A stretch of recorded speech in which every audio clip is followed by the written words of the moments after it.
자, 오늘도 우리 하나님의 성품으로 인사하겠습니다. God is good. All the time. All the time. God is good. 하나님 좋으신 분입니다. 아멘. 자, 오늘도 이 마음을 가지고요. 오늘 우리가 이제 성령님의 은사에 대한 말씀을 이제 금요일 말씀을 좀 다시 이제 돌아올게요. 우리 이제 여름 수양의 정체성에 대한 말씀을 이제 그동안 많이 나눴잖아요. 이제 정체성이 이제 성령님의 은사에 대한 말씀으로 연결되는 것도 정말 하나님의 은혜인 것 같습니다. 저도 이제 매번 여러분 생각하면 목사님들이 말씀을 다 읽고 하니까 그런 것 같은데 그렇지 않습니다. 매번 말씀을 준비할 때마다 새롭고, 저도 이번에 이제 성령님의 은사에 대한 말씀을 다시 또 준비하고, 이제 어제 오늘 제가 이틀 동안 이 말씀을 준비하면서 또 다르게 제 안에서 은혜가 되고 발견되어서 너무 감사한 게 많았어요. 오늘 그것을 함께 또 나누면서 이제 정체성이 내 안에 하나님의 은혜가 있는 거잖아요. 아멘. 이것이 나의 이제 기질을 통하여 또 우리에게 감추어진 것들을 발견하면서 하나님의 은사가 무엇인지를 아는 것은 너무너무 중요합니다. 근데 이것은 세상적인 은사하고는 달라요. 이건 왜냐하면 성령님의 은사이기 때문에 세상적으로 부모의 DNA가 자녀에게 오는 것을 은사라고 안 해요. 이거는 세상적으로 선물이에요. 그럼 부모에게 오는 거는, 그러니까 이거를 은사라고 안 해요. 은사는 성령님의 선물이잖아요. 그러니까 이제 이런 부분들을 잘 여러분들이 성경적으로 잘 정립해야지만이 우리 아이는 어느 학원에 보내면 좋지, 우리 아이는 직업을 뭘 하면 좋지, 이거는 조금은 각도가 달라요. 그러니까 오늘 이제 이 말씀을 가지고 좀 나눠볼게요. 자, 성령님의 열매가 이제 하나님의 성품애로 이제 가는 것, 8가지 열매, 9가지 열매 있잖아요. 이것은 다 사랑과 희락과 화평과 온유와 양선과 오래 참음, 여러분 쭉 가는 절제까지가 하나님의 성품, 그렇죠? 그래서 하나님의 신의 성품에 참여한 자가 된다. 아멘. 여러분 그 말씀들 기억하시죠? 그러니까 자꾸 말씀이 연결이 돼야 돼요. 연결이. 자, 그러니까 신의 성품은 하나님의 9가지 성령의 열매가 우리 안에 성품으로 오는 거예요. 자, 그러면은 우리 하나님의 이제 기질이 각자가 있잖아요. 하나님이 베드로는 이렇게 급하지만 결단력이 있고, 물론 이제 좀 비겁한 것도 있었지만 베드로는 보니까 무리도 지가 걸으라고도 안 했는데 막 나가서 걷고 막 이런 거 있잖아요. 그러니까 그의 어떤 그런 기질을 하나님이 그 수제자로 만드는 거예요. 요한은 굉장히 세밀한 사람이에요. 굉장히 민감하고, 그러니까 그만큼 하니까 계시록을, 하나님의 음성을 들을 수 있는 거죠. 그 도마는 그렇게 합리적이었지만 은혜를 받고 나니까 인도라고 하는 나라에 가서 순교할 만큼 합리적이고 지적인 걸 가졌기 때문에 그게 또 가능하다는 거죠. 이렇게 기질을 가지고 있는 사람은 하나님의 은사가 무엇인지를 기본적으로 발견하기가 쉬울 거예요. 그런데 여기서 멈추지 않고 우리가 미처 이 나이가 이만큼 왔지만, 믿음 생활을 했지만은 성령님의 은사를 들어보지 못했거나, 이거를 그냥 세상적인 DNA, 부모로부터 음악을 잘하니까 난 음악 잘하고, 부모가 공부 잘하니까 난 공부, 이건 은사가 아니에요. 이걸로 기억하고 있는 분은 잘 모르고 있는 분들이 의외로 많아요. 그러니까 성령님이 내 안에 오시고 성령님이 역사하면은 성령님은 선물을 주세요.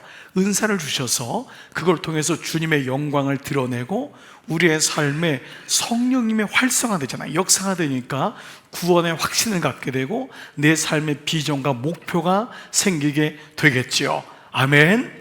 그렇습니다. 자, 이제 그래서 이제 이 가운데 우리가 꼭 알아야 할 게 2가지를 좀 정리를 해야 되는데, 먼저 이 단어예요. 우리가 수양회 동안 많이 배웠던 단어인데 바로 이 단어, 첼렘이라고 하는 단어예요. 자, 제 앞에도 안 뜨네요. 저 앞에도 좀 띄워주실래요? 첼렘이라고 하는 단어예요. 이 첼렘은 뭐죠? 하나님의 형상이란 단어죠. 하나님의 형상은 뭐라 그랬죠? 하나님의 반영, 하나님의 좋은 것, 하나님의 권세, 하나님의 능력. 그러니까 하나님의 좋은 것이 우리 안에 있는 거예요. 하나님은 우리를 당신의 형상대로 만들었다는 것은 내 안에 하나님의 좋은 것이 있는 줄 믿습니다.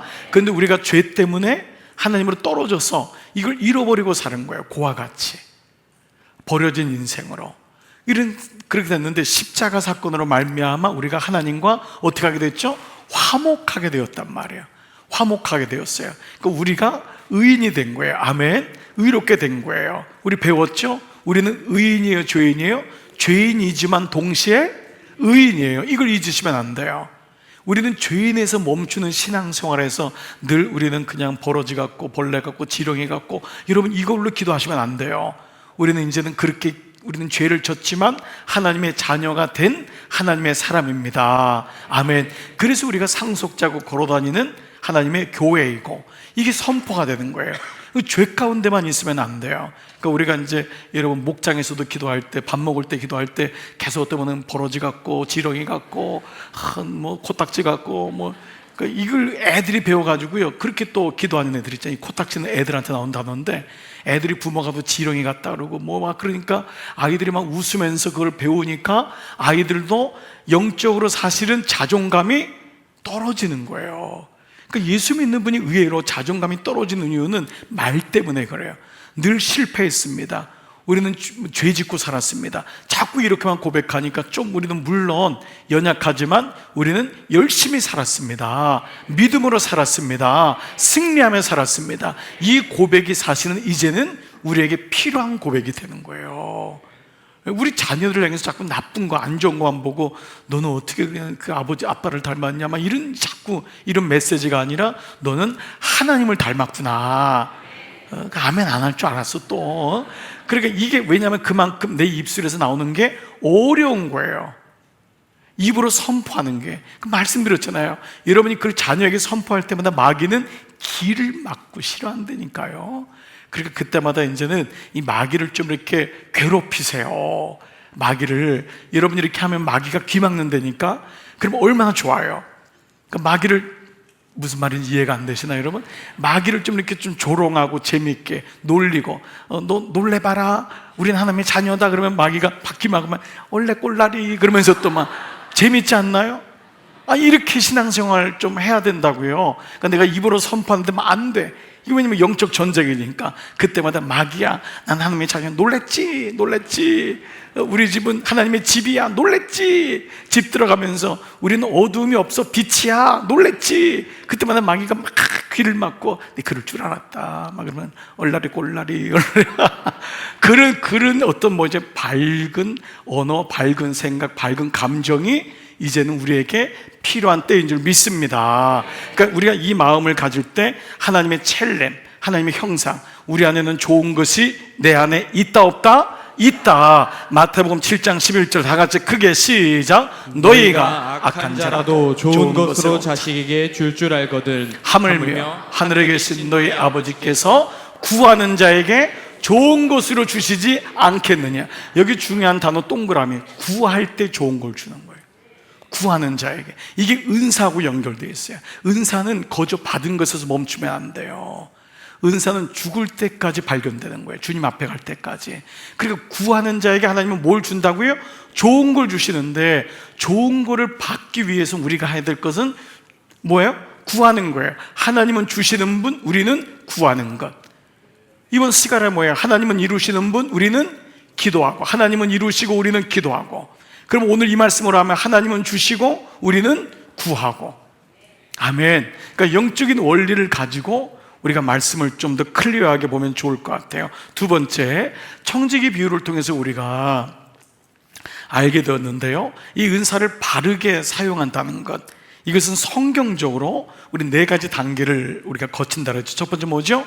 인식하고, 뭔지, 은사가 뭔지를 정확하게 인식해야 돼요. 부모로부터 온 게 아니라 그랬어요. 머리 좋고 이거 아니에요. 인식하는 거예요. 은사는 성령님의 은사란 말이에요. 성령님이 주시는 거예요. 부모가 주는 게 아니에요. 이 아이가 태생적으로 갖는 게 아니에요. 이거는 세상적으로 아이들의 기질과 아이들에게 준 기프트를 이거는 잘 발휘하면 죠. 이거는 아주 또 좋은 거예요.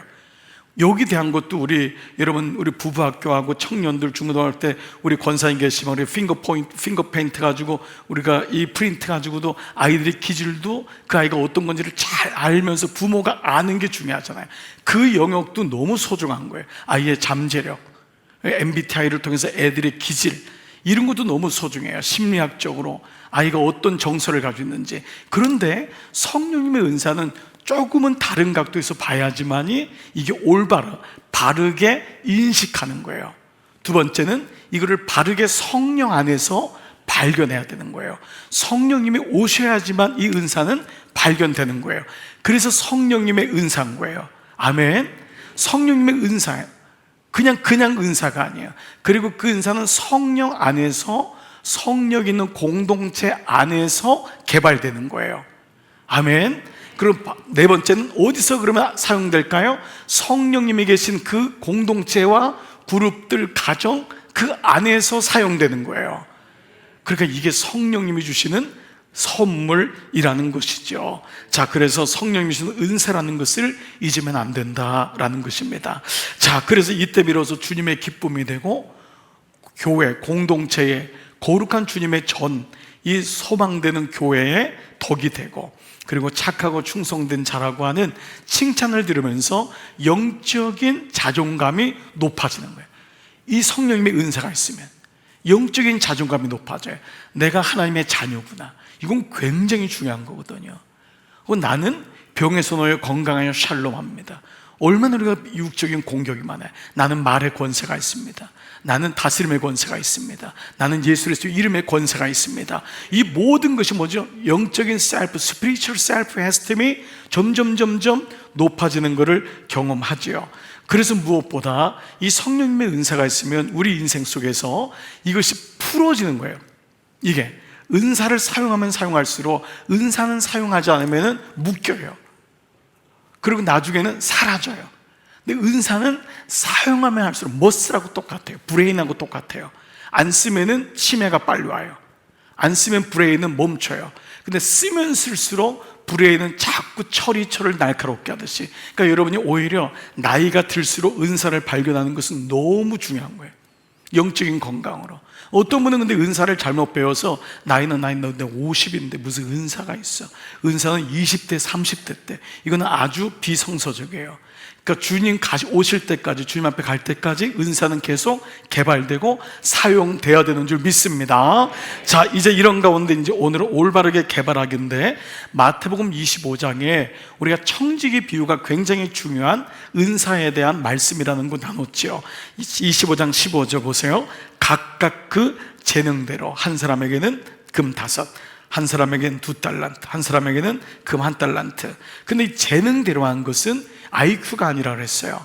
이 재능대로는 저마다의 고유의 인격과 역할에 따라. 그래서 오늘 말씀에도 여러분, 로마서에 있는 말씀에도 뭐라 했어요? 몸에 많은 지체가 있지만은 그 은혜대로, 주신 은혜대로 다르니까 분수대로. 이건 뭐냐 하면 자기 능력이나 어떤 재능보다도 각각의 고유의 역할, 하나님이 그 사람에게 5달러 줬다고 더 좋아하고 1달러도 줬다고 더 싫어하는 게 아니라 그 사람마다의 고유의 역할이 있는 거예요.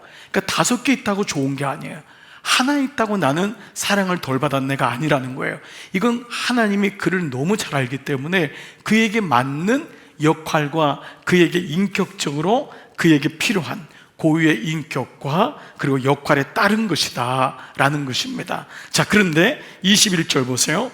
그 주인이 이르되 잘하였도다.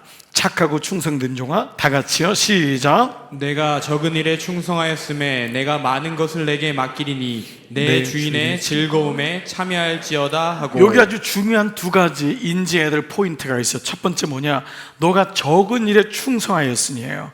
그러니까 은사는 그냥 이렇게 받았지만, 1달란트를 받았지만 이 사람이 칭찬받고 충성된 종이 된 것은 이것을 가지고 장사를 했잖아요. 그렇죠?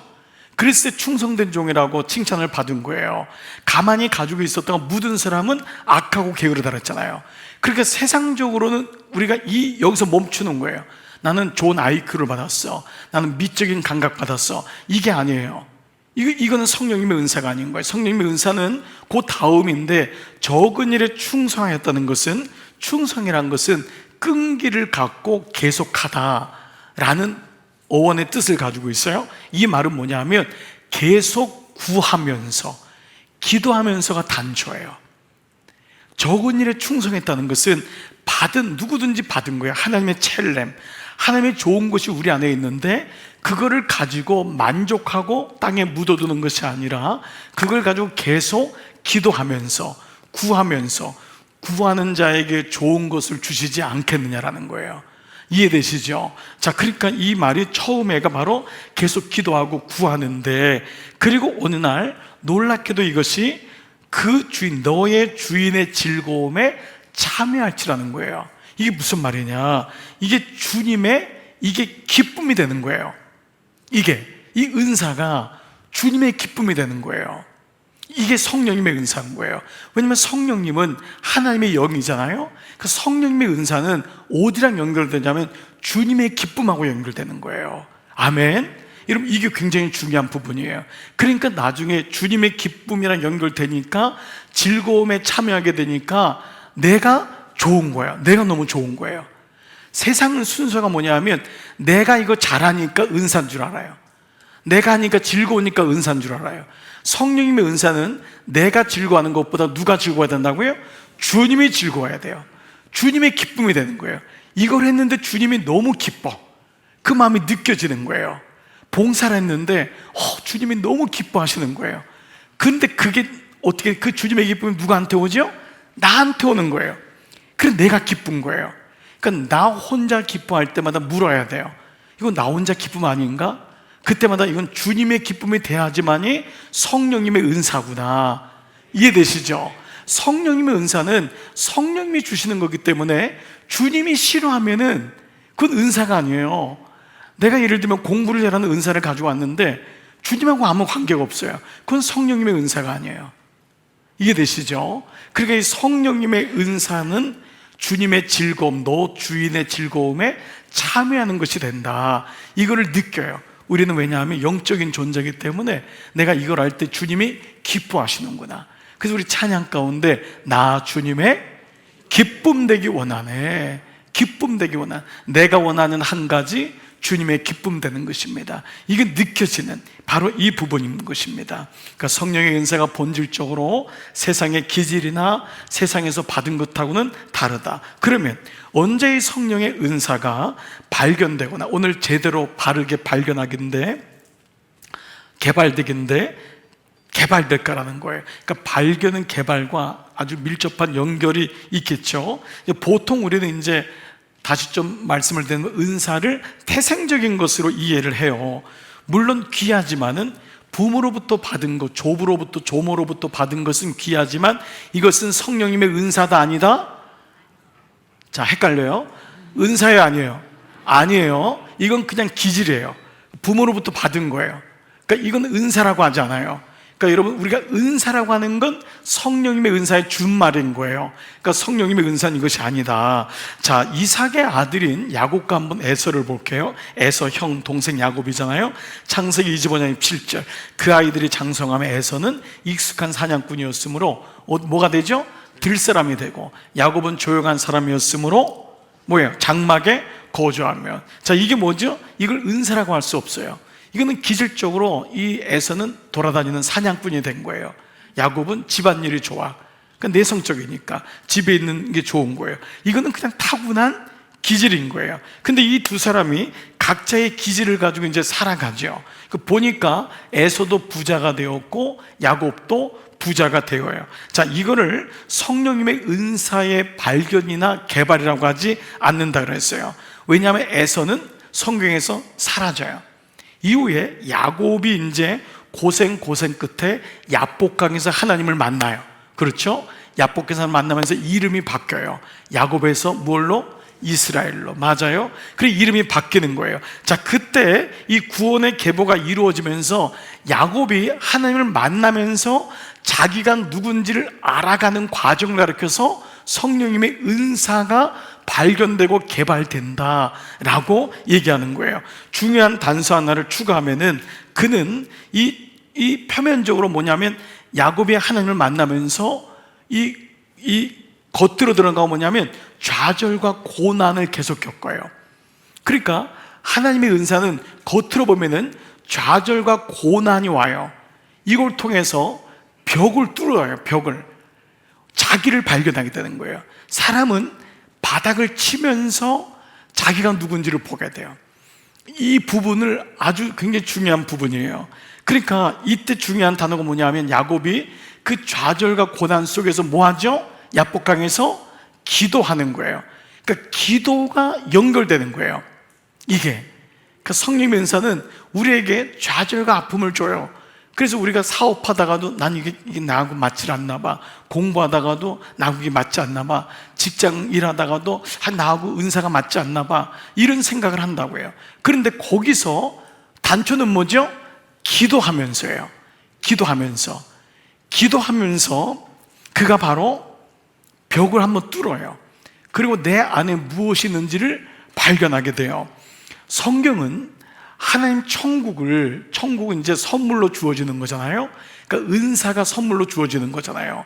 그러니까 예수 그리스도가 천국이고, 이걸 이제 예수님이 천국 비유에서 말씀하는데, 이 성령의 은사를 땅에 감추인 보화라고 얘기해요.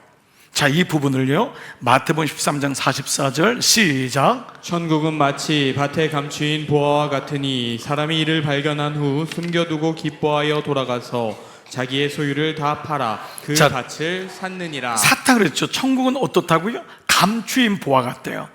천국, 은사도 내가 잘 모를 때가 많은 거예요. 은사가 뭔지를 모르고 신앙생활 하는 경우가 많은 거예요. 근데 은사를 감추인, 첼렘이잖아요. 내 안에 가장 귀한 것이 감추어 있는데 이거를 발견한 다음에 너무 기쁜 거예요. 그래서 어떻게 했냐면 잠시 숨겨두고 기뻐하고 돌아가서, 그 다음에 뭐죠? 그 뒷구절에 자기의 소유를 다 팔아 그 밭을 어떻게 했죠? 샀어요. 값을 치렀다는 거예요. 값을 치른 거예요. 기도의 값을 치르면서 그가 벽을 한번 뚫을 때 벽장 안에 있는 보화가 발견돼요. 여러분, 이 과정을 거치는 게 공동체 신앙생활이에요. 그러니까 신앙생활 할 때 저는 제가 청년들이나 어릴 이 사람들이 좀 힘들고 고생할 때 좀 더 고생해라. 그때 은사가 발견돼요. 그걸 뚫을 때.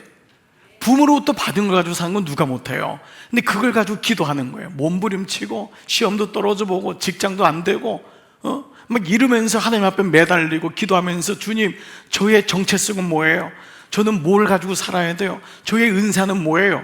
여러분, 사업을 하다가도 뭘 해야 될지 모를 때가 많잖아요. 그때 우리가 하는 건 뭐예요? 기도라고요. 기도. 우리가 결국 하는 게 뭐예요? 기도예요. 주님 앞에 엎드리는 거예요. 이런 목사님들이 뭐예요? 저도 그 과정을 거치고 지금도 그렇지만 너무너무 힘드니까 그냥 머리 박고 기도하는 거예요. 주님, 이거 가지고 목회를 하겠습니까? 어떻게 하면 좋습니까? 은사를 좀 주세요. 그러면서 드립다 기도하고 그냥 머리를 박고 고단하고, 그럴 때 하나님이 하나씩 뚫어지게 한단 말이에요. 뚫게 한단 말이에요. 그 말씀도 뚫어지게 한다고요. 네? 이거라고요. 네? 여러분, 찬양, 이제 우리 은사에 나오는 내용이 나오지만은, 여러분, 찬양, 기도, 하나님의 영적 예배, 설교, 이 모든 것은요, 목사에게만 주어진 게 아니에요. 우리 모두에게 주어지는 모든 은사들이란 말이에요. 그 은사들이 한 번에 주어진 사람은 아무도 없어요. 여러분은 제 과거의 비디오를 안 봐서 모를 거예요. 얼마나 몸부림쳤는지, 얼마나 머리를 박으면서 나는 목회자가 안 될 거야, 나는 잘못 왔다, 나는 이 길이 아닌 것 같아. 그러한 몸부림을 칠 때마다 벽이 하나씩 부서지고 그 안에 놀랍게도 보화들이 발견되는 것을 보는 거예요. 근데 그걸 언제요? 기도할 때. 기도할 때라고요. 그거를 기도하지 않으면 대번에 교만하다니까요. 내가 부모로부터 받은 줄 알아요. 기질적으로 노래를 잘하는 줄 알아요. 기질적으로 말씀을 잘하는 줄 안다고요. 안 그래요. 기도할 때 그것이 하나님으로부터 온 것임을 깨닫기 때문에 타락할 가능성이 훨씬 적어요. 그리고 타락해서는 안 돼요. 왜냐하면 하나님께로 받은 거니까. 그리고 주님의 영광을 위해서만 쓰임 받는 거예요. 아멘. 자, 바로 보세요. 그래서 이후에 요셉도 보세요. 이 야곱의 아들, 그렇게 고난이 많고 감옥 가고 그냥 그 아줌마한테 그냥 탈탈 털리고, 그래서 막 그냥 어려움하고 막 형제들한테 그냥 그렇게 해가지고 속아가지고 노예로 팔려가고. 근데 결국 뭐죠? 요셉은 정치인이 되잖아요. 그리고 이스라엘을 구해요. 은사가 발견되고 개발된 거예요. 놀랍죠? 그가 감옥에서 뭐 했을까? 기도했죠. 감옥에서 정치적인 센스, 은사가 오왔겠죠. 그렇죠. 그 안에서. 예. 그러니까 고난 속에서 이 모든 은사가 왔던 거예요. 어떻게 하면? 기도할 때. 그 보디발 그 부인, 그 아줌마가 왔을 때 어떻게 했을까요? 죽자고 기도했겠죠. 예. 기도 안 하면 끌려가니까. 근데 그때 기도할 때 그에게 절제의 은사가 오는 거예요. 그러니까 참 이게 중요하다고요. 나는 굉장히 중요하다고 생각하는데 여러분. 자, 그래서 은사가 발견되고 개발되는데 필요 충분 조건이 뭐냐 하면 부딪힘과 강구예요. 이 두 가지가 꼭 있어야 돼요. 여러분의 자녀 부딪히게 해야 돼요. 좋은 것만 주시면 안 돼요. 부딪히게 해야 돼요. 부딪히게. 요즘 아이들이 왜 이렇게 약해요? 부모가 다 좋은 것만 주니까 애들이 고민을 안 하는 거. 고민을. 생각도 해야 되는데 가뜩이나 이 미디어 때문에 생각을 안 하잖아요. 생각이 너무 짧잖아요. 좀 고생스럽게 좀 군대도 보내고 힘든 데도 보내고 그냥 안 보내려고 그냥 여기 빼고 저기 빼고 그냥 그 다음에 그게 하나님의 은혜라 그러고 그러면 안 돼요. 지금 혹시 그런 분이 있으면 다시 보내세요. 부딪히게 해야 돼요. 부딪히게. 친정 여기서 결혼해서 싸우면은 금방 데려오면 안 돼요. 피범벅이 되도록 싸우게 내버려둬야 된다니까. 싸워야 돼요. 부딪혀야 돼요. 요즘은 뭐라 그래요? 너 이리로 와버리라고. 그냥 그 인간이랑 살지 말라고. 그러면 안 돼요. 부딪혀야 돼요. 부딪힐 때 뭐 하죠? 강구하는 거예요. 왜냐면 내 인생, 그 아이의 인생이니까 내가 대신 살아줄 수 없어요. 그 아이가 학교에서 부닥쳐야 돼요. 학교에서 놀림당해요. 그걸 이겨내야 돼요. 같이 기도하고 그 아이가 부딪혀야 돼요. 조금 놀림당한다고 그거 가지고 또 감싸버리면 안 돼요. 물론 요즘 너무 극단적인 게 많지만은 여러분이 어떤 말을 하는 의미인지는 알 거예요. 그때마다 부모는 뭐예요? 기도해야 돼요. 아이도 기도시키고. 부딪힘과 강구라고 하는 두 단어 속에서 은사는 발견되고 개발되는 거예요. 벽을 뚫어야 돼요. 그 벽을 뚫어서 나가는 거예요. 분명히 그럴 때 하나님의 은혜가 있을 줄 믿습니다. 놀랍게도 이것이 주인의 즐거움에 참여하게 돼요. 그리고 나도 나중에는 내가 이게 즐거워지는 거예요. 그 은사가 이후에는 어떻게 될까요? 유용하고 효과적인 것이 되기 위해서 이제는 개발되게 되는 거죠. 그래서 고린도전서 12장 31절 보면은 너희는 더욱 큰 은사를 사모하라는 거예요. 더욱 큰 은사를 사모하라. 이거는 이 은사는 적고 저 은사는 좋다는 것이 아니라 그만큼 은사에 대해서 사모하라는 거예요. 성령님의 은사, 성령님이 주시는 것이 많으면 많을수록, 그것이 커지면 커질수록 구원의 확신, 영적인 셀프 에스팀, 영적인 이 자긍심, 이게 높아질 수밖에 없는 거예요. 선물이니까. 선물을 많이 받은 사람일수록 큰 선물, 확실한 선물을 받고 나면은 하나님의 나라를 사용하시는구나, 하나님의 나라를 쓰는구나. 그거는 자기만이 아니라 주변 사람이 또 증거를 한다고요. 너는 하나님이 쓰고 있는 거야. 너는 하나님이 사랑하신다. 이것이 종합적으로 모아지니까 내가 또 가장 좋은 길을 너에게 보이겠다고 말씀하십니다. 그래서 여러분, 이런 모든 것들이 성령님과 연결됨을 잊지 마시기를 기도합니다. 자, 오늘은 이제 두 번째 섹션의 첫 번째 섹션이 말씀 사역을 위한 은사였어요. 8가지. 여러분 다음 주에 한번, 이번 주에 한번 또 들어보세요. 그럼 여러분 두 번째 영역은 뭐냐 하면 봉사, 섬김의 사역을 위한 은사들이에요. 이게 이제 12가지로 좀 나누려고 하는데 오늘은 6가지를 좀 얘기할게요.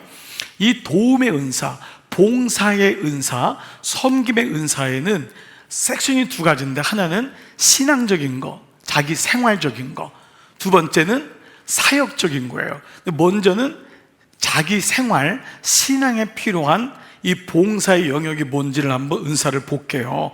자, 첫 번째는 뭐냐 하면 큰 카테고리인데 도움의 은사예요. 자, 이것은 말 그대로 봉사, 섬김은 돕는 거죠. 그래서 말 그대로 돕는 은사예요. 이 돕는다는 것은 살아가면서 너무도 소중한 거예요. 배필, 여러분 갈비뼈라는 이 단어는 돕는 배필, 돕는다는 것은 도와준다는 거잖아요. 에젤이란 말인데, 그러니까 우리의 태생 자체가 이건 하와만 돕는 게 아니라 모든 첫 번째 인간이 돕는 역할로 우리가 만들어진 것을 알게 되죠. 이걸 가르쳐 이제 섬김의 은사라고 해요. 섬김의 은사. 초대교회가 부흥할 때 구제 문제로 헬라파 히브리인들하고 이 히브리파 유대인들, 헬라파 유대인들, 히브리파 유대인들 갈등이 생겼어요. 그러자 사도행전 6장 3절 4절, 형제들아 너희 가운데서 성령과 지혜가 충만하여 칭찬받는 사람 7을 택해라. 우리가 이 일을 그들에게 맡기고, 어떤 일? 구제하는 일. 그러니까 이거 봉사하고 이런 일들 있잖아요. 이 일을 그들에게 맡겨. 근데 그들이 어떤 조건이냐면 성령과 지혜가 충만한 거예요. 성령의 은사를 가진 사람이에요. 성령의 은사를 가진 지혜 있는 칭찬받는 사람 7명에게 그들 맡기고 우리는 말씀 사역하는 거예요. 이 사람들은 기도하는 것, 말씀을 전하고 기도하는 것과 말씀사에게 전무하리라. 그러니까 옛날 개혁성경엔 전무한다 그랬거든요. 힘쓰니라. 이해가 되시죠? 그럼 이렇게 귀하게 이 돕는 은사, 이 큰 카테고리에서 이것은 뭐냐면 교회 안에 이 교회를 섬기도록 주어지시는 성령이 주신 능력이에요. 그러니까 이거는 목사도 당연히 이 안에 다 들어가요. 장로님들, 권사님들, 성도님들 모든 사람은 사실 이 안에 교회를 섬기는 거예요. 이 교회를 섬긴다는 것은 교회를 세워나가는 거예요. 교회는 가정도 되겠죠. 그렇죠. 예수님 있는 가정이 교회니까 가정을 섬기도록. 이 가정은 섬기는 사람이 없으면 절대로 세워지지 않아요. 그러니까 이건 하나님의 성령의 은사가 있어야 돼요. 이 은사는 이 부분을 가지고, 이 마음을 가지고 기쁨으로, 부지런함으로 봉사하게 되죠. 이 돕는 은사는 특별히 교회를 세우고 말씀과 기도에 전무할 수 있도록 이 말씀을 가진 자가 또 그 사람을 돕기도 하고, 또 교회적으로 또 예배가 되도록, 또 하나님의 은혜가 진행되도록 교회를 소리 없이 섬기면서 교회가 세워지도록 하는, 그래 이 말은 손을 거둔다, 이 말이 워낙 이 돕는다라는 말이 있어요. 그러니까 이 도움의 은사는 이제 카테고리가 큰 거예요. 여러분을 섬김을 통해, 여러분의 도움 섬김을 통해 교회와 가정이 세워지기를 축복합니다. 여러분이 섬기는 것, 이게 있어야 돼요. 오늘도 여러분, 이게 제가 이렇게 여기 있지만 말씀을 전하지만 섬기는 분들이 없으면 가능하지 않아요. 목장도 봐보세요. 목장 안에 말씀을 나누면 은근히 거기서요 가만 싹 뒤로 조용히 가서 애기들을 싹 섬기는 분이 있어요. 그래야지 목장이 말씀을 나눌 수 있거든요. 그 목장을 해서 누군가 간식을 싹 준비하는 분이 있어요. 시키지도 않았는데. 이게 뭐죠? 도움의 은사, 섬김 은사를 가진 사람이에요. 참 이게 필요하겠죠. 그러니까 여러분 이해가 안 되시나요 혹시요? 네. 나는 말씀만 전무하리라. 이런 만약 목장이 다 말씀만 전무하면 어떻게 되겠어요? 지금 이 시간도 여러분 우리 아동부 영유치부에서 자녀들을 지금 다른 데서 좀 섬기고 있다고요. 부모님들이 은혜를 받을 수 있도록. 이게 필요한 거예요. 그래서 여러분 우리가 좀 후반기 좀 이제 가을 학기 들어가면서 이제 목장별로 이거를 좀 한 목장씩 좀 이렇게 돌아가면서 하려고 그래요. 교사들만 하니까 너무 힘들어요. 이건 청년들만 하는 게 아니에요. 그래서 이 은사는 여러분들 사모해도 해야 돼요. 여러분 중에 나는 말씀만 전념하겠습니다. 여러분 그러면 신학교를 제가 보내드릴게요. 여러분 그분은 안 돼요. 여러분이 섬기는 은사가 있어야 돼요. 도움의 은사가. 그거는 구해야 돼요. 그럴 때 영적 센스가 들어온다고요. 이 예배가 있으려면 섬기는 분이. 우리 장로님들도 여러분 예배 때 다 섬기고 싹 들어오잖아요. 초원지기들 보세요. 곳곳에 안 보면 차량부부터 해서 여러분 교사분들 애참부 다 보세요. 소리 없이 섬기니까 예배가 이루어지잖아요. 그러니까 이거는 그분들만 한다고 생각하면 안 돼요. 은사는 하나님의 은사이기 때문에 내 안에 섬김의 은사가 오면은 너무 귀한 거예요. 여러분 이 섬김의 은사, 도움의 은사가 여러분에게도 구해지시기를 축복합니다. 자, 그러면 여기서 나오는 이제 브랜치들이 뭐냐 하면 첫 번째는 마음에 대한 건데 자비의 은사가 있는 분이 있어요. 또 우리가 구해야 돼요. 자비의 은사는 뭐냐 하면 궁율이에요. 그래서 이걸 궁율과 섬김, 이걸 연결하는 거예요. 섬기는 게 이제 이번 카테고리잖아요. 섬기는데 무엇으로 섬기냐면 궁율의 마음이 있는 분이 있어요. 이미 여러분 가운데 이 은사를 가진 분이 있어요. 성령님이 주신 분이 있어요. 그리고 여러분 중에 오늘 이 말씀을 듣다가 내게 궁율의 마음이 없구나. 그러면 어떻게 된다고요? 구해야 되는 거예요. 아멘. 구할 때 좋은 걸 주시는 거예요. 여러분 나는 없어 이렇게 끝나면 안 돼요. 여러분 여기 은사를 공부할 때 어떤 분이 그렇게 배웠대요. 옛날에 나는 없네 이렇게 배웠대요. 이거는 성경적이 아니에요. 나는 없으면 땡이 아니에요. 궁율이 없으면 어떻게 목자가 돼요? 궁율이 없으면 어떻게 목회를 해요? 궁율이 없으면 어떻게 어머니가 돼요? 궁율이 없으면 어떻게 부모님이 돼요? 어떻게 아내가 돼요? 남편이 돼요? 그러니까 나는 없네 땡 이러면 안 돼요. 이 궁율이 없으면 어떻게 된다고요? 구해야 돼요. 구해야 되는 거예요. 있는 분이 있어요. 여러분 중에 이미 그분은 계속 사용하셔야 돼요. 사용하셔야 돼요. 궁유를 베푼다는 건 뭐냐 하면 불쌍히 여기는 마음이 있어요. 어떤 걸 똑같이 봤는데 어떤 분은 그냥 현상을 보고 다 팩트를 보는 분이 있어요. 이분은 분석력이 뛰어나죠. 어떤 분은 내면의 걸 봐요. 얼마나 힘들까. 공감, 이 공감의 은사를 가졌어요. 가엾게 여기고 호의를 베푸는 마음이 있어요. 그래서 이 은사는요, 그리스도의 몸을 이룬 지체들이 고통당하는 것이 나의 고통처럼 느껴지는 분이 있어요. 그래서 환자를 기도하는데 내가 아파. 이게 궁유의 은사예요. 아이가 힘든데 다른 내 모건 식구의 아이가 아픈데 내가 아픈 것 같아. 그 아이가 시험에 실패했어. 내가 실패한 것 같아. 이게 긍휼의 은사예요. 마음이 느껴지는 거예요. 여러분, 그런 분이 있어요. 어떤 분이요, 목회자의 마음을 알아요. 목회자의 마음. 그분이 꼭 자식이 목사거나 신학교를 가서가 아니에요. 그 마음이 느껴지는 분이 있어요. 어떤 분은 전혀 몰라요. 그냥 목사님은 좋은 말씀만 주십시오. 이런 분이 있어요. 그렇다고 그분이 나쁘다는 말은 아니에요, 제가. 자, 이거예요. 공감적으로 접근하여 그것에 유쾌한 사랑을 나타내는 능력이에요.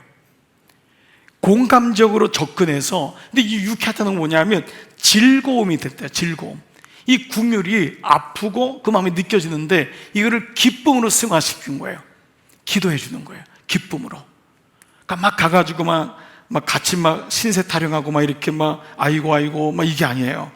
그러니까 유쾌한 사랑으로 드러낸대요. 이 자비의, 이 궁율의 은사를 받은 사람은 불행을 당한 사람에게 가서 그 사람의 아픔을 느끼면서 기쁨으로 승화시키는 거예요.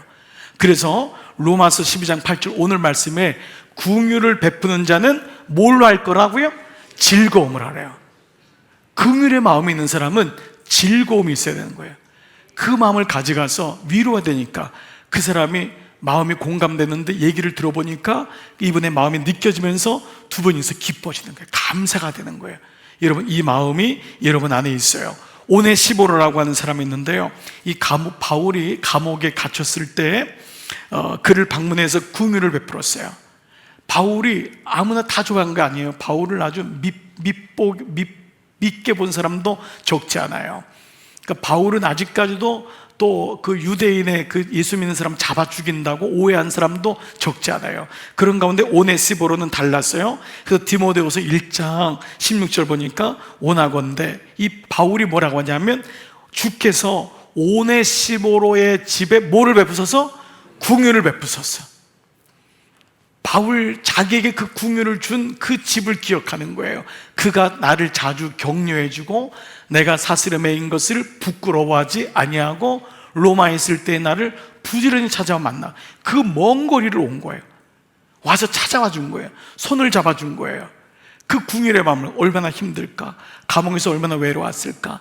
그때 이렇게 말하는 거예요. 그래서 이 다음 말씀 보니까 원하건대 주께서 그로 하여금 그날에 주의 궁휼을 입게 하여 주옵소서. 이 기도를 한 거예요. 얼마나 귀한 은사예요.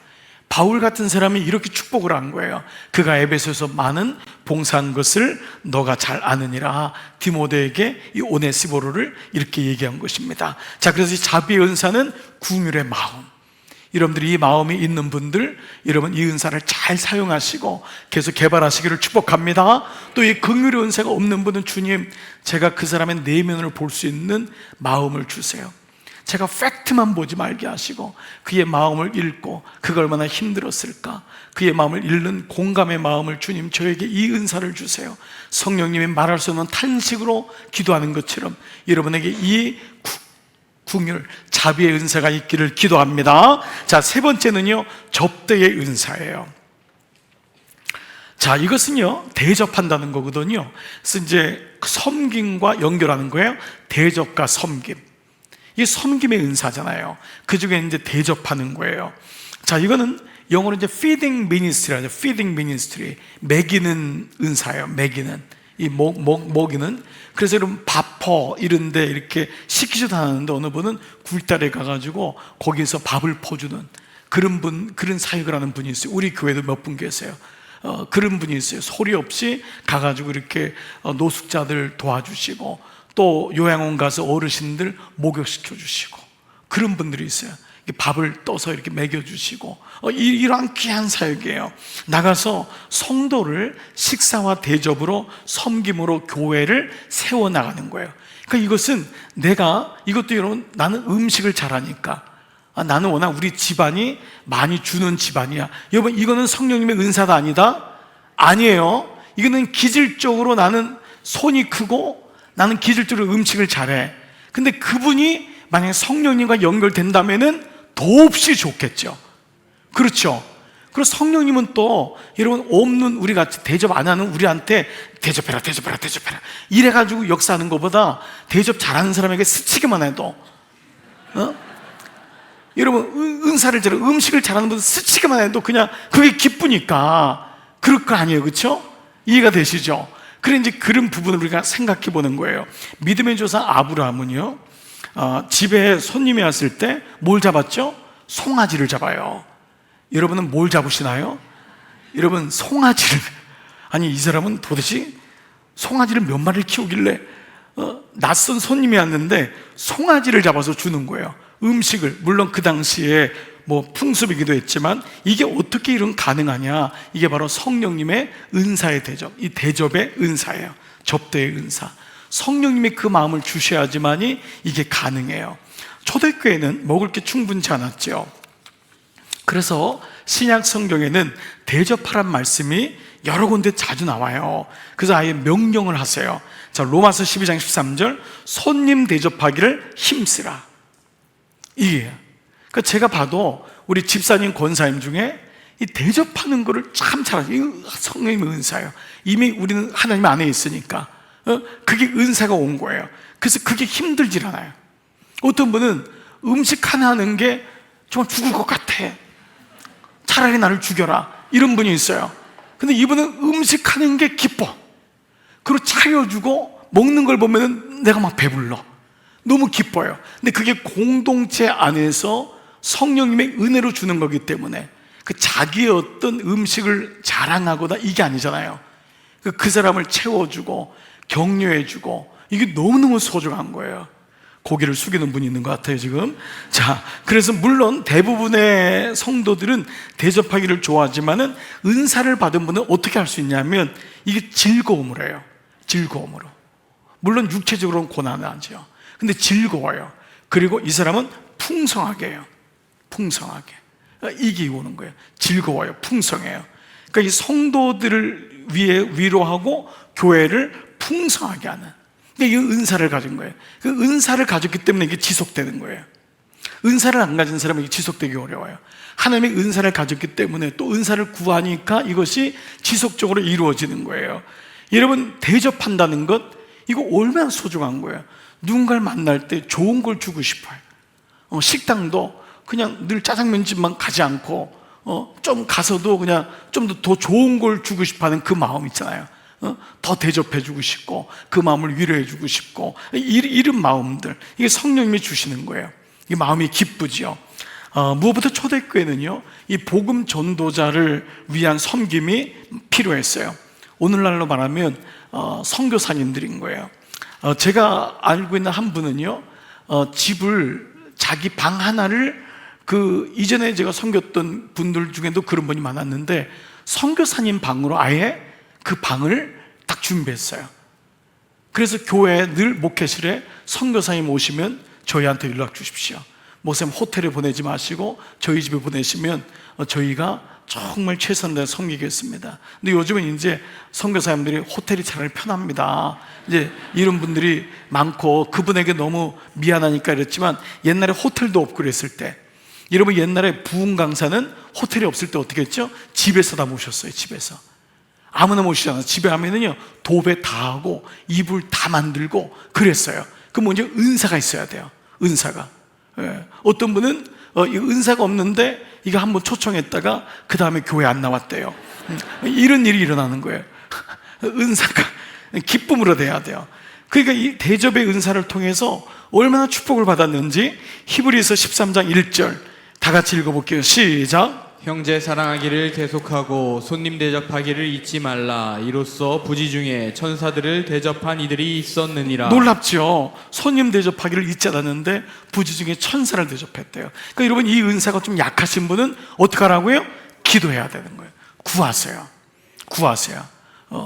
이렇게 대접하는 거에 기쁨이어야 돼. 이게 너무 기쁜 거예요. 사람은 대접받은 걸 잊지 않아요. 여러분, 이거를 잊지 않는 거예요. 그래서 꼭 이걸 갚아주고 싶어 하는 마음이 있다고요.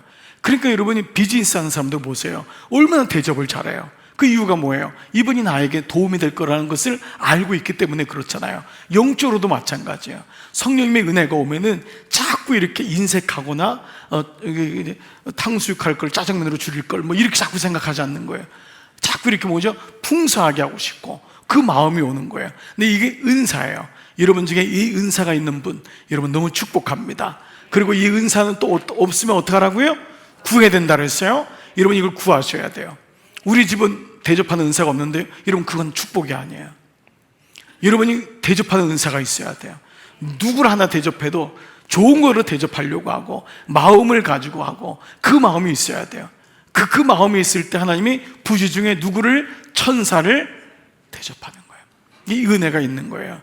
예수님은 지극히 작은 소자 하나를 대접한 것이 누구를 대접했다고요? 나를 대접했다 그랬어요. 나를. 작은 사람도 하나도 무시하지 말고 여러분이 특별히 대접과 섬김의 대접의 은사. 자, 네 번째는 구제의 은사예요. 이 구제의 은사는 봉헌과 연결되어 있어요. 왜냐하면 이 구제는 물질로 하는 거예요. 이 봉헌과 섬김이라고 하는 이 연결성이에요. 여기서 관계로 보는 거예요.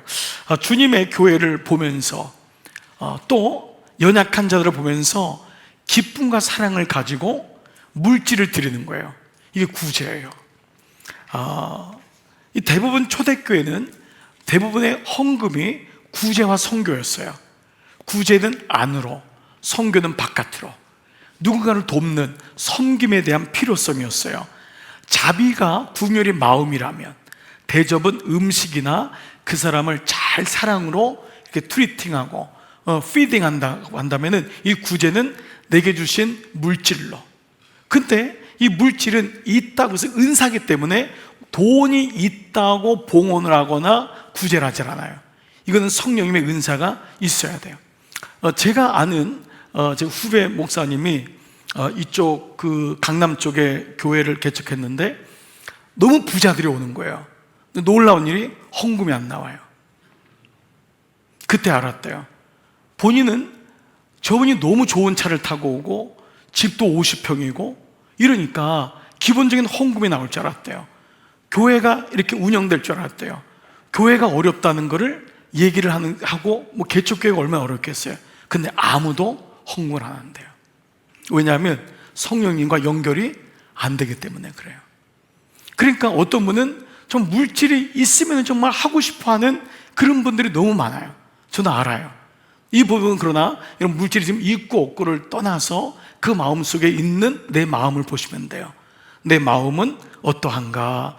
그래도 로마서 12장 8절 보면은 구제하는 자는 성실함으로라고 했어요. 오늘 본문에 구제하는 자는, 아까 궁휼히 여기는 자는 즐거움으로, 구제하는 자는 성실하다. 이 성실함은 두 가지 뜻이 안에가 있는데 하나님 앞에서, 구제는 봉헌과 연결했잖아요. 이거는 자기를 드러내면 안 돼요. 주님의 교회를 세우는데 나를 세우고 누군가를 물질로 도와주는데 결국 내가 도와줬다는 걸 알리고, 이건 아니에요. 하나님 앞에서 하는 거예요. 두 번째는 계속적으로란 뜻이 있어요. 한 번 하고 멈추는 것을 은사라고 하네요. 은사는 이어지는 거예요. 그 마음을 주시니까 이분은 계속해서 그 마음을 주님이 주시고 또 이분은 이걸 통해서 축복을 경험하는 거예요. 너무 놀랍죠.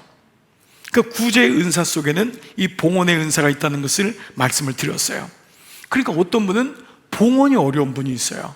이 드리는 게 자녀를 위해서나 내 집을 위해서 쓰는 거는 아깝지 않아. 그건 집에서 드려야 되니까. 그런데 이 봉헌하는 순간은 너무 인색해지는 거예요. 작아지는 거예요. 이건 성령님의 은사를 필히 구하셔야 돼요. 헌금은 아무나 하질 않아요. 하나님의 은혜가 있어야 돼요. 있는 분이 하는 것도 아니에요. 물론 있는 분이 기쁨을 한다면 더더구나 감사하지만 그분도 있는 만큼 필요가 있는 거예요. 물질은 있어서 봉헌하지 않아요. 없어서 못하는 것도 아니에요. 중요한 건 뭐냐면 성령님의 은혜가 있어야지만 그것이 기쁨이 되고 즐거움이 되고 하나님께 영광이 되는 줄 믿습니다. 이거 없으면은 시험 들어요. 봉헌 얘기하면은 딱 시험 드는 거. 왜냐하면 은사가 없어서 그래요. 성령님께 이 은사를 구하셔야 돼요. 11조 아무나 합니까? 어려워요. 11조를 제대로 하는 분이 그렇게 많잖아요. 그냥 어느 정도 클럽 헤비 정도로 딱 끊어서 하는 분이 많아요. 근데 그건 왜냐하면 하나님과 접촉점이 없어서 그래요. 그 부분에 있어서 여러분 물질 축복을 받을 수가 없어요. 왜냐하면 은사는 내가 활성화가 되는 거예요. 하나님의 은혜를 경험하는 거예요. 그래서 그것을 통해서 하나님이 우리에게 말씀하는 거예요. 너가 나를 11일을 통해서 시험해 보라고까지 말씀하셨던 거예요. 그런데 하나님이 우리의 11조를 받고 안 받고 이런 거지 근색 이걸 가지고 얘기하는 게 아니에요. 우리 삶에 너에게 그 은사가 있느냐 없냔 말이에요. 그 마음이 없이 너가 묶여있는 마음들, 그 물질을 딱 묶고 있는 거예요. 묶으면 안 돼요. 모든 은사는 풀어놓아야 돼요. 이게 풀어져야 되는데 이 구제는 봉헌과 연결됐다면 물질과 연결되는 거예요. 이 부분이 우리 삶에서 풀어지는 그런 은혜가 있기를 기도합니다. 자, 출애굽기 35장 21절 보세요. 마음이 감동된 모든 자. 이게 뭐예요? 성령의 은사예요. 성령님이 그 안에 와야지만이 드릴 수 있어요. 감동된 자와 자원하는 거예요. 자원하는 건 뭐죠? 즐거운 마음으로 이게 되는 거예요. 여러분이 드릴 때 막 아깝다 그러고 이건 괜히 드리나 막 이런 마음이 들면은 여러분 주님이 별로 기뻐하지 않으세요. 그때마다 기도하세요. 하나님, 제 안에 아직도 이 부분이 약합니다.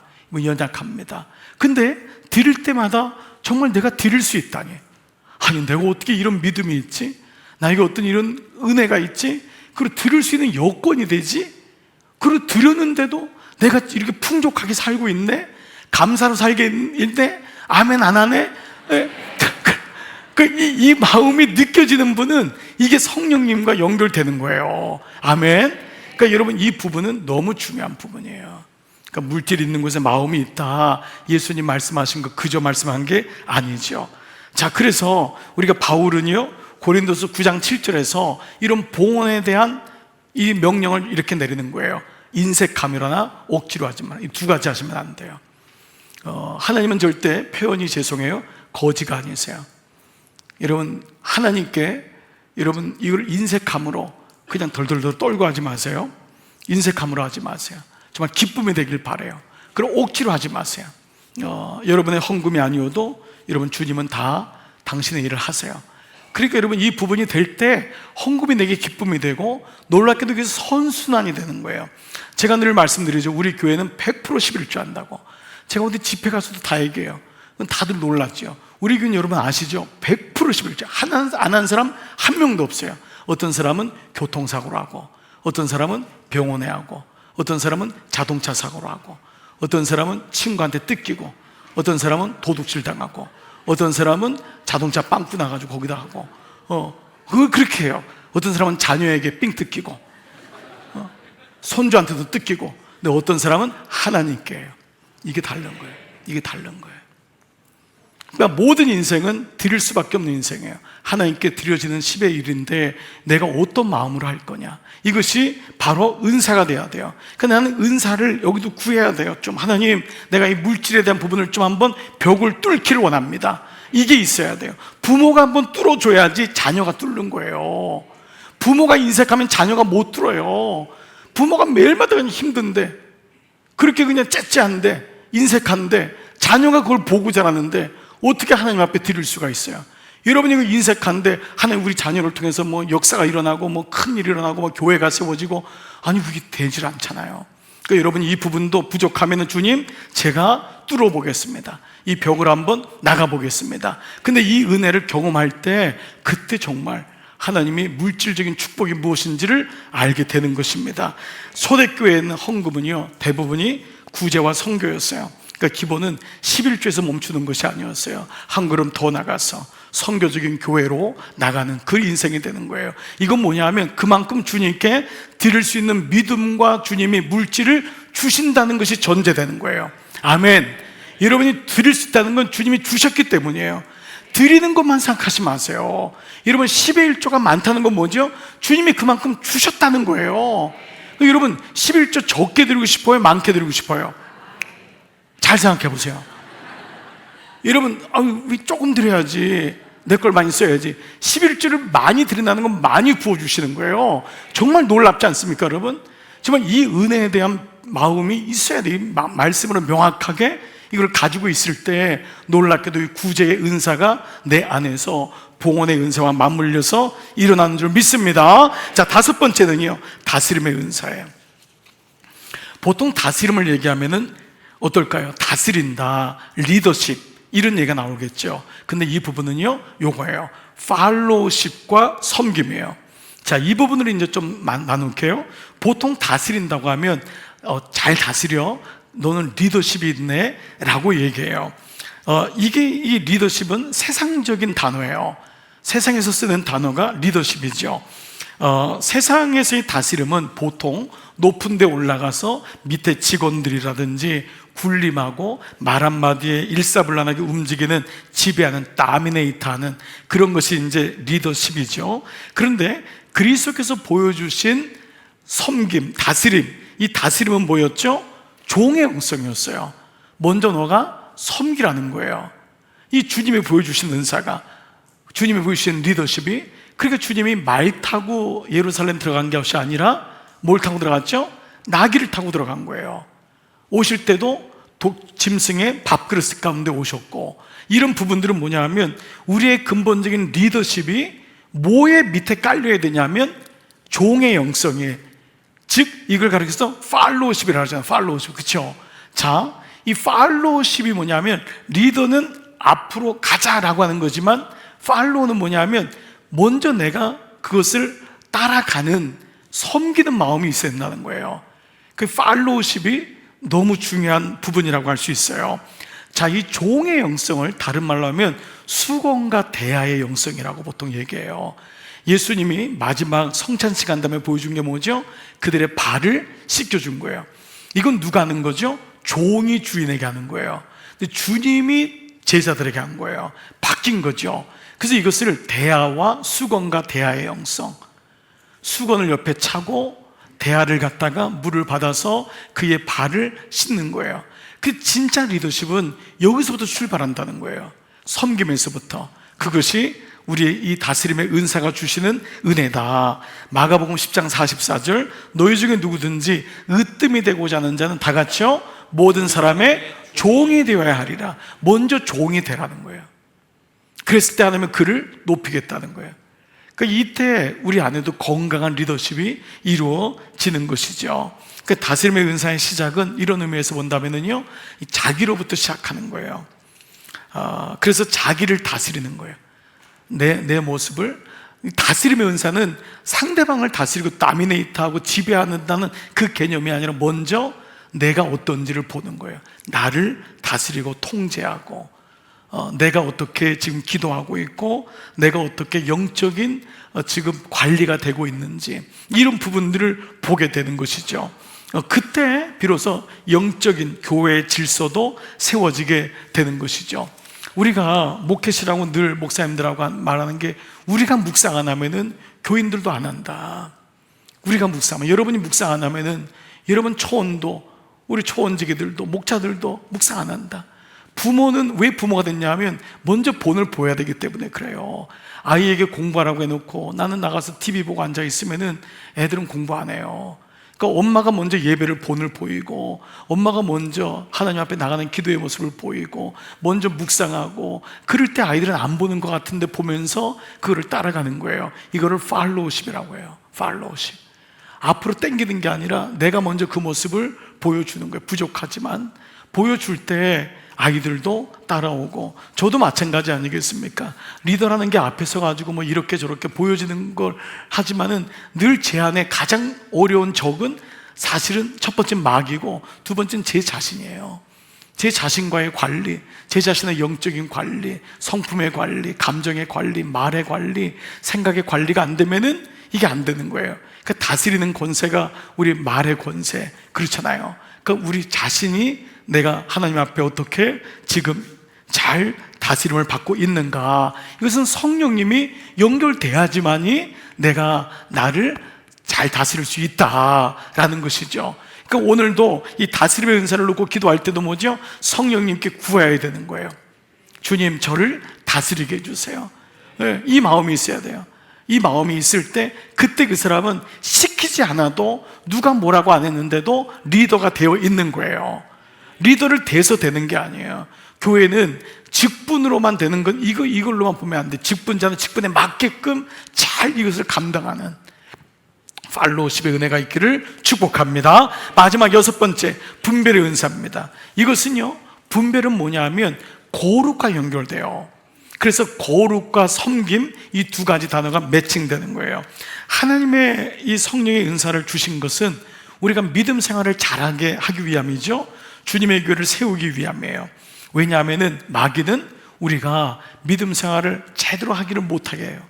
그리고 우리 가정과 교회를 무너뜨리기를 원하지요. 그래서 가장 잘 쓰는 방법이 뭐냐면 위장 전술이에요. 거짓 영, 거짓말, 거짓 뉴스, 이런 걸 통해서 헷갈리게 만드는 거예요. 분별하지 못하게 하는 거예요. 그러니까 여러분, 이 분별의 이 은사는 오늘같이 이렇게 헷갈리는 시대에, 영적으로 너무 어려운 시대는 특별히 정말 구해야 될 은사예요. 정말 너무 소중한 은사예요. 여러분이 알다시피 이단이 이렇게, 그리고 너무도 많은 또 이 잘못된, 나오지도 못하는 분들도 적지 않잖아요. 그리고 무엇보다 또 잘못된 가짜 뉴스를 잘 보지 못하고 분별하지 못할 때가 너무도 많죠. 그래서 분별의 은사는 진리의 영과 그리고 악한 영을 잘 구별하는 능력이에요. 그러니까 성령님이 없으면은 구별이 안 되죠. 거룩한 영이 와야죠. 거룩이 와야지만이 거짓이 보이는 거예요. 그래서 우리는 이 분별의 영을 위해서 정말 성령님과 연결되고 부단히 기도해야 되는 줄 믿습니다. 스가랴 10장 2절에 지난주 일 말씀에 여러분 기억하세요? 이스라엘 백성들의 모습이 드라빔들, 우상들, 복술자 뭐예요? 무속자, 무속인들, 무당들, 이거를 하니까 뭐예요? 위로가 헛되고 꿈을 말한 죄. 여러분, 지금 나라도 마찬가지 아닙니까? 다 지금 드러나고 있는 게 기가 막힌 거 아니에요? 한 나라의 위정자가, 한 나라의 탑 클래스가 만약에 그게 사실이라면, 모든 대화를 만약에 무속인과 하고 모든 것을 다 관상 보는 사람, 모든 것을 다 접속하는 사람, 이 사람이랑 했다면 정말 이거는 정말 어떻게 되는 거예요? 여러분, 이게 사실 이스라엘의 왕들의 모습이었다고요. 왜냐하면 그들이 두려우니까, 불안하니까, 그걸 잡아야 되니까. 그러니까 이렇게 되는 거예요. 그리고 우리가 나라 민족을 위해서 기도하는 것도 마찬가지고, 우리나라도 지금 통일교 다 드러나고 있잖아요. 신천지 다 드러나고 있잖아요. 제 입에서 다 드러나고 있잖아요. 그러니까 이런 부분에서 분별의 영이 어느 때보다도 필요한 줄 믿습니다. 그러니까 여러분, 이 마음을 잊으시면 안 돼요. 사마리아인 마술가 시몬이 신앙을 고백하고 세례를 받지만, 시몬은 돈이 우상이에요. 그래서 성령을 돈으로 주고자 사고자 했어요. 그래서 베드로가 뭐라 그러죠? 사도행전 8장 23절, 내가 보니 너는 악독이 가득하며 불의에 메인바 되었도다. 분별이 된 거예요. 분별이 정확하게 분별이 되는 거예요. 하나님의 영과 거짓의 영이 분별이 되니까 거기서 딱 얘기를, 어드바이스를 해줄 수 있고 거짓된 사람을 끌어내줄 수 있는 이러한 우리에게 은혜가 있는 줄 믿습니다. 분별이라는 단어가 왜 거룩이냐? 이게 카도시라는 단어와 연결됐기 때문에. 분별이 히브리 말로 카도시거든요. 카도시가 뭐예요? 칼로 잘라낸다. 거룩이라는 단어거든요. 그러니까 분별은 어디서 오냐면 거룩을 유지할 때 오는 거예요.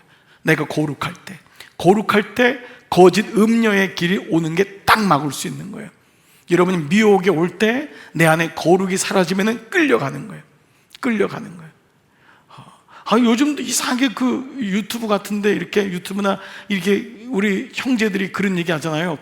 이 카톡이나 문자로 이상한 문자가 와요. 오빠 기다릴게요, 이런 문자들이 와요. 자꾸 나는 오빠라고 얘기한 사람도 없는데 이런 게 툭툭툭 떠요. 근데 여러분, 그때 제 마음에 뭐가 드냐면, 목사인 제가 혹이나 하고 눌러보고 가고 싶다면 우리 아빠들은 어떨까? 우리 청년들은 어떨까? 이 생각이 들어오는 거예요. 그때 카도시, 거룩이라는 단어가 없으면은 잡혀요. 끌려 들어가는 거예요. 그래서 분별은 영적인 것만의 의미, 근본적으로 영적이죠. 그렇지만 거기서부터 삶에서부터 거룩이 오려면은 내 안에 거룩이 있어야 돼요. 남편이 거룩이 위협받아요? 그럼 아내가 거룩이 있어야죠. 그래야지 남편을 잡을 수 있잖아요. 아이가 거룩이 약해요? 부모가 있어야 될 거 아니에요. 그러니까 이 부분이 카도시가 있어야지만 이 거룩을 지켜야지만 분별하고 아닌 것은 노하고 따라가지 않고, 이런 정말 이 음란한 세대 속에서 우리가 이런 분별의 은혜가 있어야 될 줄 믿습니다. 말씀 마무리할게요. 오늘 6가지, 이것은 섬김에 대한, 봉사에 대한 영역이었습니다. 자, 이 부분을 놓고 여러분이 오늘 이 시간도 기도할 때, 주님, 제 안에 이 은사가 있기를 원합니다. 도움의 은사, 긍휼의 은사, 자비의 은사, 접대의 은사, 구제의 은사, 다스림의 은사, 분별의 은사, 그리고 하나님 이 모든 걸 초월해서 하나님, 제가 하나님의 은혜 받기를 원합니다. 그때 이 은혜가 은사, 선물 똑같은 거예요. 그 은혜가 오면 필히 은사로 가요. 오늘도 여러분이 기도하면서 이 은사가 여러분 안에 다시 불일 듯 일어나기를 주의 이름으로 축복합니다.